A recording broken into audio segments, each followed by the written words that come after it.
For 2 decades, Google Earth has held a rare status on the internet. It is an undisputed baseline for geographical reality.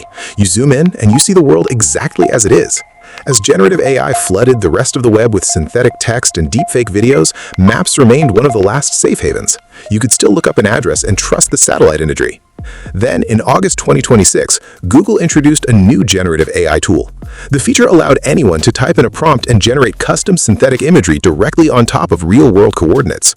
The stated goal was to give urban planners and architects a way to easily model new developments. But instead of restricting this powerful tool to professionals, Google handed unrestricted access to the entire internet. And internet users did exactly what they always do. They broke the system. Within exactly 24 hours, the experiment triggered a wave of geographic misinformation so severe that Google was forced into an emergency rollback.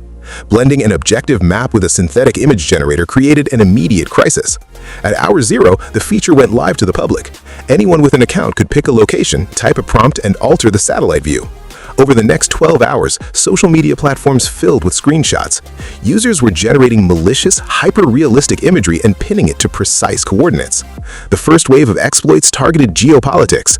Users prompted the AI to generate entirely fake, unauthorized nuclear power facilities and place them squarely inside the borders of countries like Iran. Next came manufactured border crises.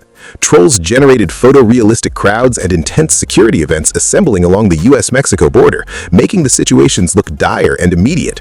Finally, people started generating historical and structural tragedies, overlaying mock-ups of simulated plane crashes directly onto high-profile landmarks. Misinformation experts identified the core danger right away. When you take a fake image and wrap it in the familiar, highly trusted interface of Google Earth, the hoax instantly gains an unearned stamp of credibility. The AI tool hijacked the map's long-standing reputation, using that deep reservoir of user trust to effectively launder deepfakes. Entering hours 12 through 24, Google issued an official response. They acknowledged that users were sharing images that violated their policies while still trying to defend the intent of the feature. Their defense was an AI-generated watermark embedded in the corner of synthetic images. But this safety net is fragile. With free tools, a user can wipe away the watermark in seconds, leaving a clean fake optimized to go viral. By hour 24, facing immense public backlash and a growing library of viral fakes, Google activated the kill switch. They yanked the feature entirely from the platform. Applying a small digital watermark to protect a platform built entirely on objective reality is a weak band-aid. It does nothing to address the actual danger of giving anyone a map and a tool to freely distort it. This 24-hour timeline highlights a much larger cultural reaction. The Google Earth incident has reignited a fierce debate about the current priorities of the entire tech industry.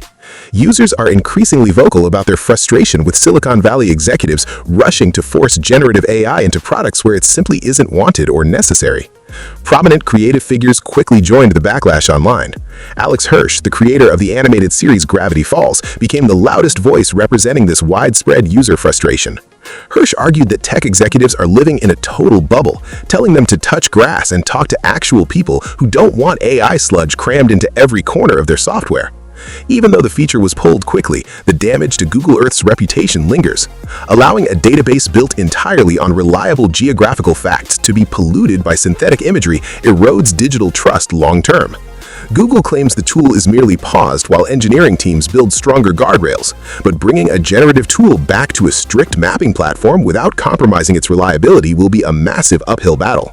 Objective mapping and synthetic hallucinations are incompatible. Forcing them together corrupts the very reality the map was built to preserve.